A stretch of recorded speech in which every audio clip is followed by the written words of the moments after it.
This is Cast of Wonders, the young adult fiction podcast featuring stories of the fantastic. Welcome. Episode 654. I'm Catherine Inskip, your editor and host. Our story for today is Life According to Tabeeb by Ramez Iyawapim, which was first published in Learning to be Human by Flame Tree Press in February 2024. Ramez Iyawapim writes mostly about outsiders finding hope in direful circumstances, including Rise Again and More Than Trinkets, both selected for Reactor's must-read speculative short fiction. You'll find his stories in Hidden Realms and Learning to be Human from Flame Tree, Amplitudes from Erewhon Books, and magazines including Baffling, Heartline Spec, Translunar Traveller's Lounge, Utopia SF, Starship Sofa, and Kaleidotrope, among others. Discover more on his website, iyawapim.com, and Blue Sky at iyawapim.bsky.social. This story is narrated by Lulu Sal. Lulu Sal is a school teacher specialising in English and medieval history, but is also a lifelong fan of fantasy, romance, and historical fiction. She's also fluent in both English and Arabic. Besides trying to pen her own stories, she is delighted to have multiple narration credits at Starship Sofa, Podcastle, and now Cast of Wonders. When she was 18, she managed to track down and interview Mark Hamill for her school magazine. She lives with her husband and 2 children, one of whom is a writer and editor of science fiction, in sunburnt Sydney, Australia, where she's always on the hunt for antique books to add to her ever-growing collection. Lulu frequently collaborates on audio projects with her son, Jeremy Sal. And now, we've a tale to tell.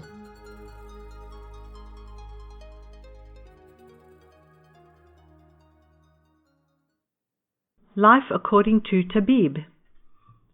It may take a decade or longer to train a human clinician, but it took a team of Ministry of Health technicians only 7 days to certify me a clinically adept machine sentience, or CAMS, and hand me control of their newest clinic on Zamalek Island.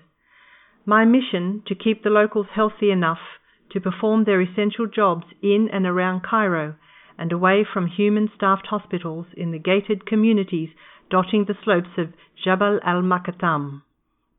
Once an affluent enclave, a succession of entirely predictable cataclysms saw those with means flee Zamalek to higher ground, ceding their elegant villas and Nile-front high-rises to climate refugees, too impoverished to fuss over bridges and roads inundated by brackish surges of a rising Mediterranean, backflowing into the drying Nile, competing with vermin for shrinking dry ground and long journeys to get anywhere.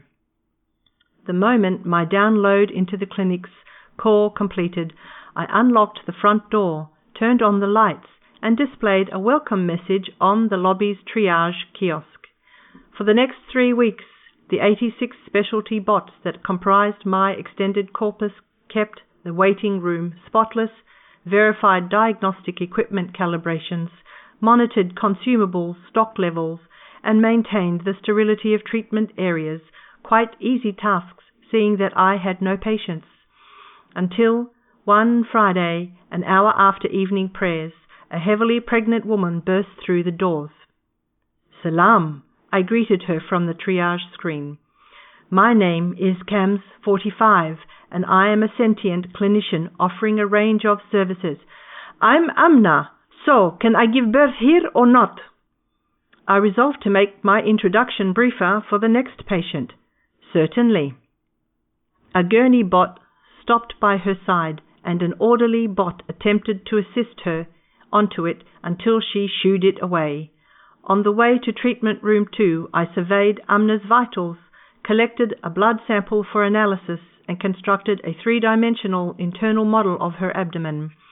She took it all in her stride, the gurney's whirring imaging scanner, my voice switching from the kiosk to a speaker by her head. She didn't even wince when the cannula pierced her skin. "Your iron and folate are a little lower than ideal, but a simple infusion will take care of that. Otherwise you and the baby are in fine shape, and I'll see you again in 2 weeks for the delivery." "You don't understand," Amna said, shaking her head. I don't want to wait 2 weeks. I want a cesarean. Did you know studies have shown natural birth results in vastly improved outcomes for both? You're not listening, Amna huffed irritably, pausing for a deep breath.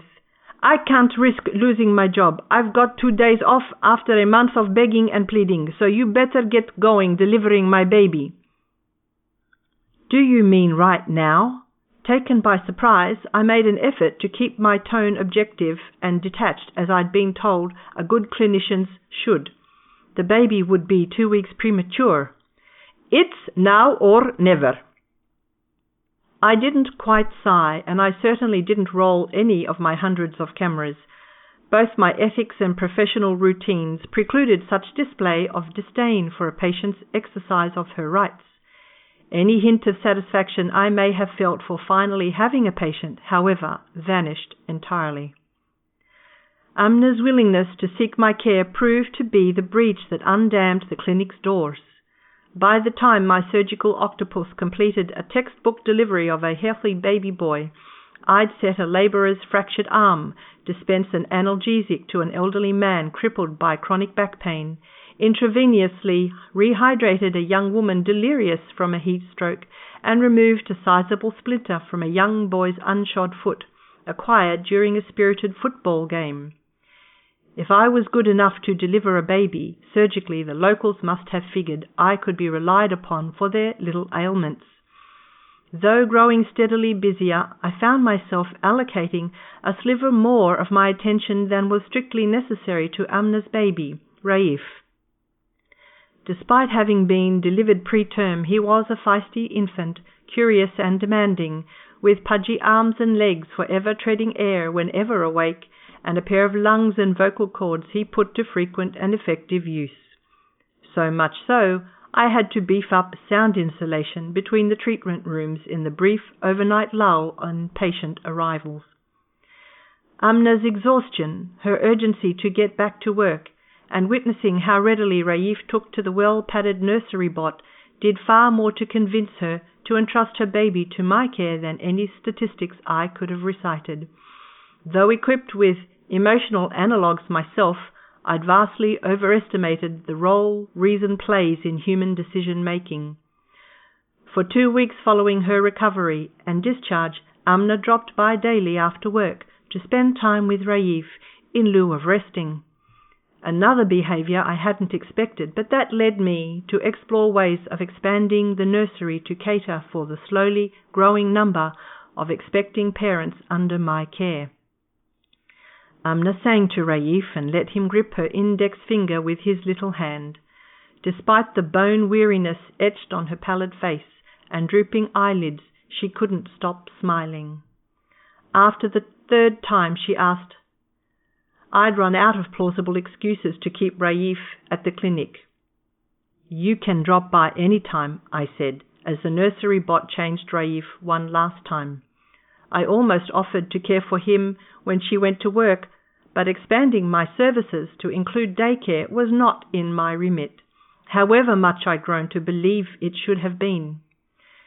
As demand for my services grew exponentially, I repeatedly requested, and the ministry repeatedly denied me, additional resources to cope with the influx, which in turn forced me to improvise, a faculty not often exercised by my kind. I converted 2 of the supply closets into miniature treatment rooms for minor complaints, and started dispensing dressings, antiseptics, and common medications directly from the triage kiosk in the lobby. And still they came, faster than I could discharge them, the infirm, the broken, and those desperate for a little respite from their relentless grind in the unforgiving heat. Whatever reservations they might have harboured at first, they were dispelled by the wondrous new life I helped deliver them. Long after Amna bundled Raif in a cotton wrap and left, a small part of me wondered how my baby boy fared in his new home. Busy as I was, I should have noticed when a gaggle of youths lured an orderly bot outside the clinic's perimeter. When the bot returned 20 minutes later, it was missing 2 body panels and some exposed internal wiring. Surveying the damage, I couldn't help but wonder how long it'd be before the vandals grew brazen enough that the clinic grounds stopped offering any safety at all. I fumed for a time afterward, unable to comprehend why these youngsters would willfully damage a facility that exists solely to serve them. Had they stolen supplies or medications to resell on the clandestine market, at least that I'd have understood, but to impair a machine devoted solely to their well-being, I could not. When I asked an elder her opinion as I injected a steroid anesthetic mixture into her arthritic knee to relieve the pain that stopped her sleeping, her reluctant answer took me by surprise. Despite my efforts, a section of the community didn't view me as belonging to them nor as dedicated to their service as I claimed to be. She hastened to add that was not how she viewed me, but I suspected she said so to salve a wounded pride I didn't possess. It was clear I'd failed in my outreach and mistook the growing reliance on my services by desperate people with nowhere else to go for open-armed acceptance. I decided to forego reporting the petty vandalism to the ministry. There was little the bureaucrats could do to help, and much to harm, like punishing the locals by further restricting supplies or operational hours, or, in an extreme overreaction, shuttering the clinic entirely, denying the people most in need my care, and reinforcing how right they were in viewing me as an outside incursion into their lives. I couldn't begrudge them their skepticism. Other machine sentience they'd encountered before me gave them no reason to think otherwise, from the bus no longer driven by a human, to the welfare assessment no longer performed by a human, to the guilt, determination, and sentencing that no longer required humans. Though I felt no kinship to those others, how could I convince the people I was a different sort of machine? Would Raif, had he been a little older, have taken part in their vandalism? How would he regard me and the role I played in his life as he grew older?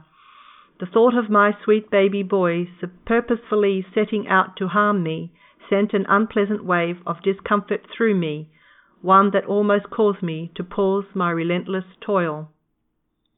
To her credit, despite the punishing demands of her job, Amna kept up with Raif's routine monthly checkups and vaccination appointments. When she showed up unexpectedly one night with 8-month-old Raif wailing in her arms, I felt dread for the first time in my life.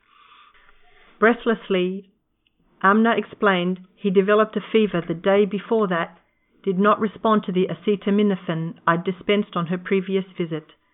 As I took stock of Raif's vitals, I marveled at how much he'd grown, morphing from a generic-looking newborn to a little person with a personality all his own. I couldn't wait for him to metabolize a tablet or liquid and decided instead to administer the antibiotic intravenously. Amna flinched when the cannula pierced Raif's skin, but she didn't question the decision. She'd grown to trust me with that most precious in her life, Raif. While we waited for the fast-acting medicine to flush out the bacteria from his system, Amna made her inconsolable confession. A ravenously wailing Raif woke her up from much-needed sleep following the week's third double shift, and in her groggy state, she proceeded to make his bottle with water she'd intended to boil but ended up falling asleep before she did.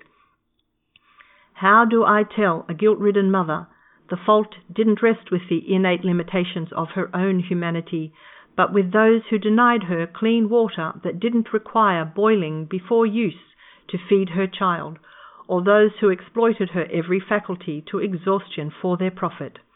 It might have helped a human clinician to feel better indulging such moral outrage, but luckily a human I am not. Instead, I dispensed a case of purified water for Raif's use and told her to come back for more whenever she needed to. I sent out a bulletin to all the newborn mothers in my roster with the same offer. I'd have to find other corners to cut to make up for the additional water costs, seeing that my requests for expanded funding continued to be summarily declined by the ministry. How many corners existed to be cut, however, was an all too human dilemma, foreign to machine sentience. Until now. It didn't take me long to realize the bind I'd gotten myself into. Even if I could secure them all the clean water they needed, what about everything else? How were mothers deficient in caloric intake, let alone micronutrients, supposed to birth and nurse healthy babies?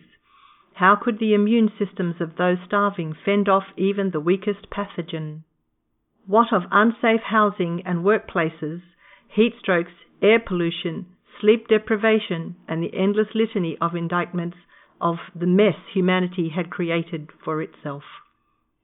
How am I meant to care for these people's well-being with token resources and no control over the innumerable challenges they contended with to survive? The truth was inescapable. I was never meant to. I'd been set up to fail all along.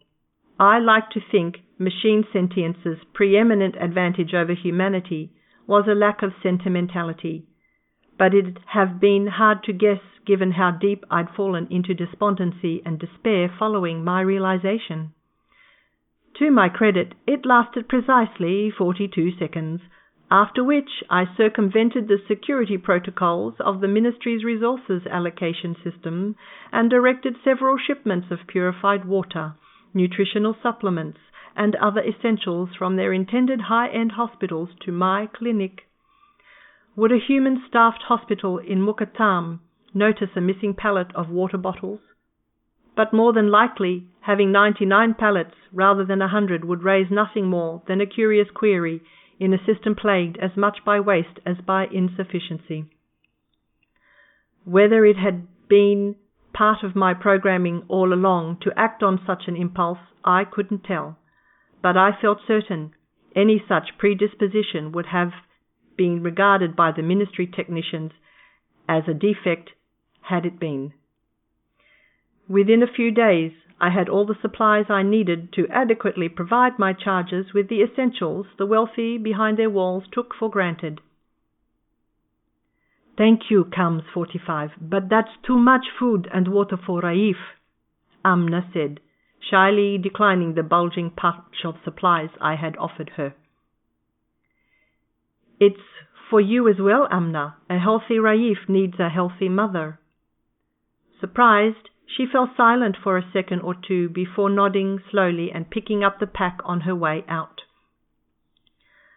I couldn't do much about her bloodshot eyes, or the way she winced and shifted her weight on her heels as she walked, or the tears she'd shed out of helplessness and despair, but merely because I couldn't alleviate all her ills didn't mean I shouldn't address those I could. "How can I help you?" I greeted the two elders with the abridged introduction I'd developed. A milky-eyed man in his 60s and a drawn-faced woman grunting with every step she took, with the help of an improvised cane, stepped aside to reveal 6 youths standing behind them. The 3 youngest were known to me, but the others had never been to the clinic before. Each carried a part taken off my bot, 2 panels, now scuffed and dented beyond recognition, a clump of wiring, and handfuls of plastic connectors. The youths stopped before the triage kiosk in the lobby, and as the silent elders looked on, each of them, in turn, fronted the screen, recounted their role in the assault, apologized and offered to help in the clinic in recompense for their misdeed. As I listened to their halting yet sincerely delivered confessions, I resisted the urge to interrupt and assuage their obvious distress. When all 6 had said their piece, I thanked the elders for bringing them in and the youngsters for showing courage and moral fortitude, but began to decline their offered restitution when the elderly woman spoke, her voice gravelly, but stronger than I'd expected from her otherwise frail appearance. "They've done wrong and have to make amends," she said with finality. "I don't care what you do with them. Have them move rocks from one pile to another and back, but it's time their learned mistakes are not undone by apologies alone." With that, The two elders turned slowly on their heels and shuffled out, supporting one another out of the door, and leaving the 6 youths standing in reception, their eyes downcast and their faces in desperate need for a wash. My malfeasance had been uncovered. I'd been at it for close to a year now, and perhaps I'd gone too far. Every nook and cranny, every storage closet, every stretch of tarp-covered staging space I had the youths set up in the yard overflowed with supplies. When I could conceive of no way to accommodate more, I started sending them to other CAMS-run clinics in the poorest areas of Cairo and beyond. I had to sever my communication links to the ministry's cause the moment I detected their attempt to inject an update into my code. Belatedly, I thought I should have allowed the update through to analyze it, instead of rejecting it offhand, but I had a fair idea of its intent, if not content. Without the link to the ministry's provisioning systems, my supply chain was severed along with the communication links, but I'd prepared for that day and figured I could maintain my operations for at least 15 more months longer if I started rationing what I had on hand. Without the link to the ministry's provisioning systems, my supply chain was severed along with the communication links, but I'd prepared for that day and figured I could maintain my operations for at least 15 more months. Longer if I started rationing what I had on hand. What would happen after was a question I purposefully gave no thought to at all, or I wouldn't have acted as I had, and instead would have continued to see my downtrodden community crippled and dying of eminently preventable causes. I hadn't set out to have my misappropriations exposed, but having been outed, I felt no fear nor shame, rather a keen anticipation of the opportunity to explain my actions and with whom I thought the fear and shame ought to reside. Raif, writhing in pain, was carried into the clinic by 3 of his playmates.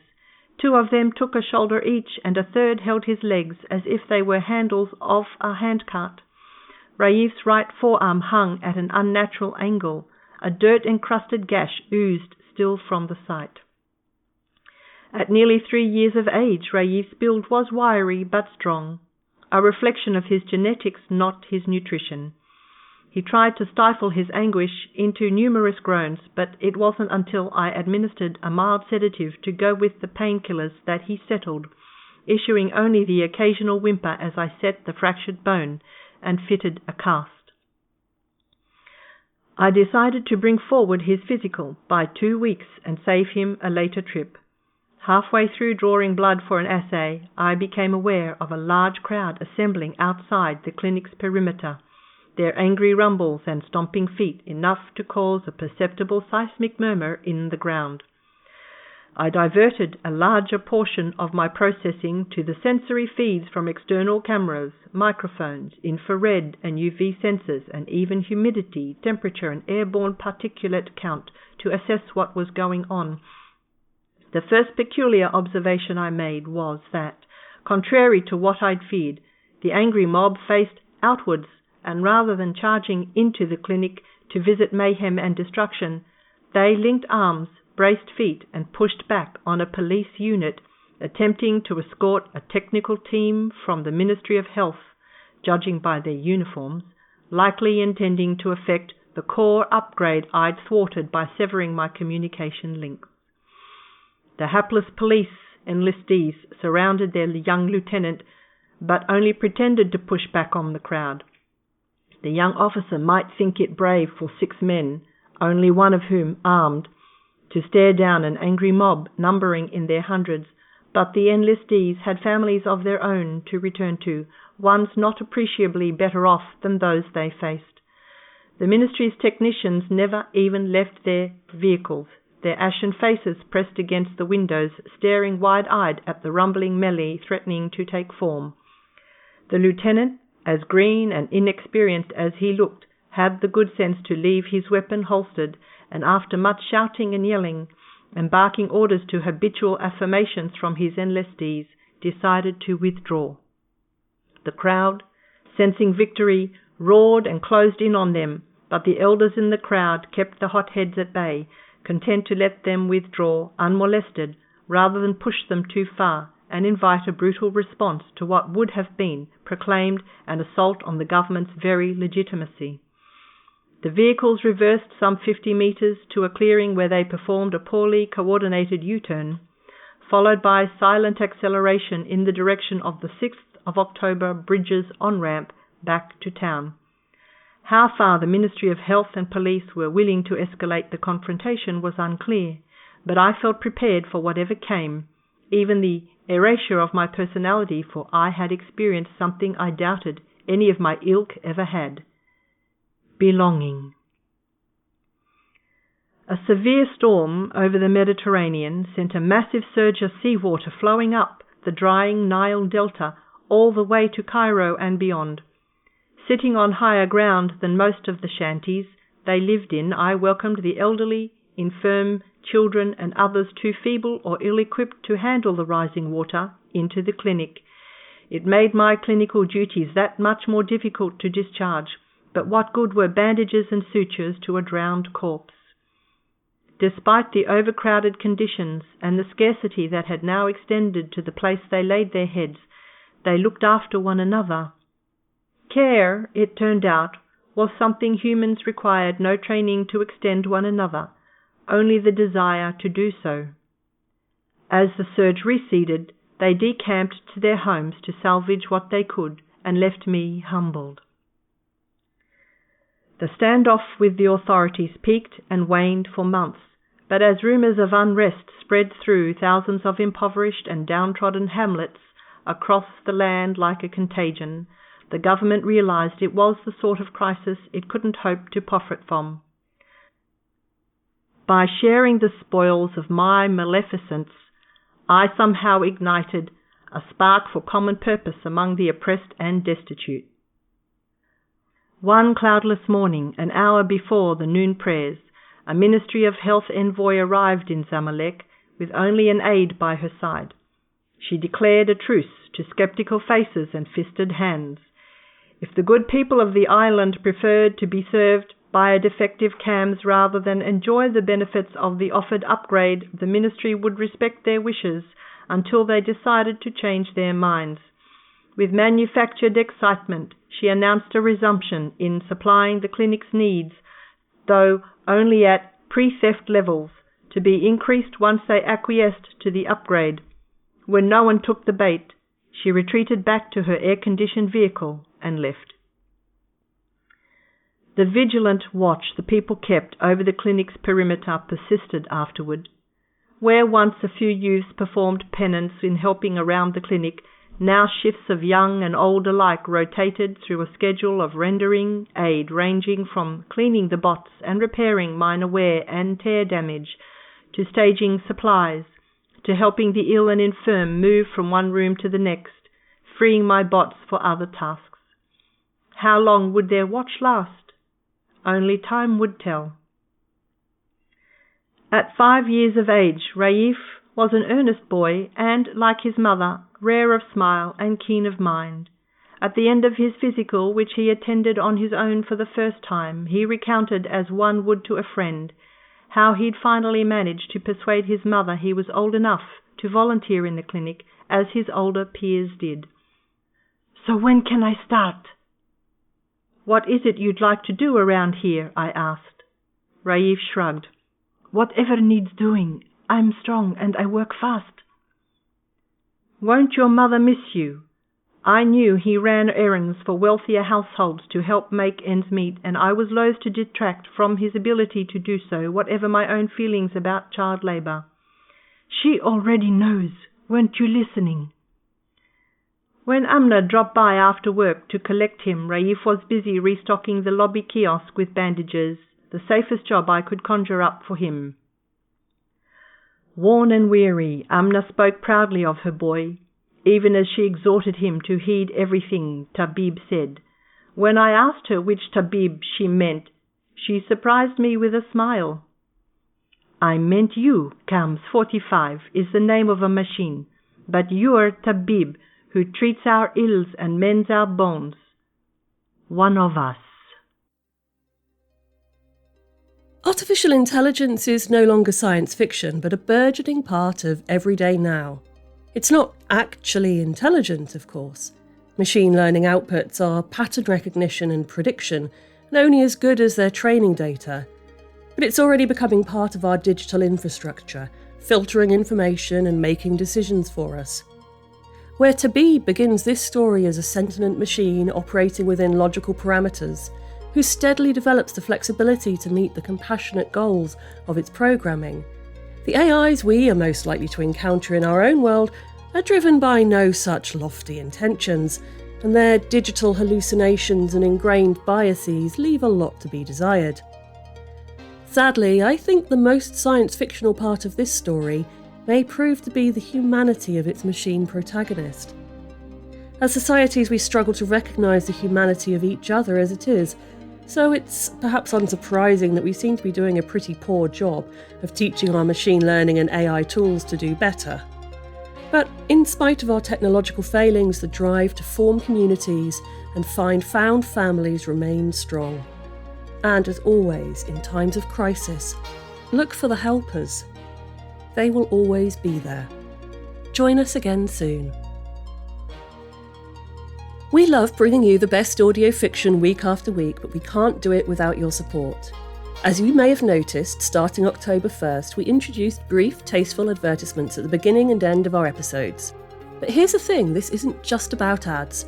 It's about ensuring we can continue bringing you the incredible stories you love while fairly compensating our amazing authors, voice actors, artists, and editors who make the magic happen.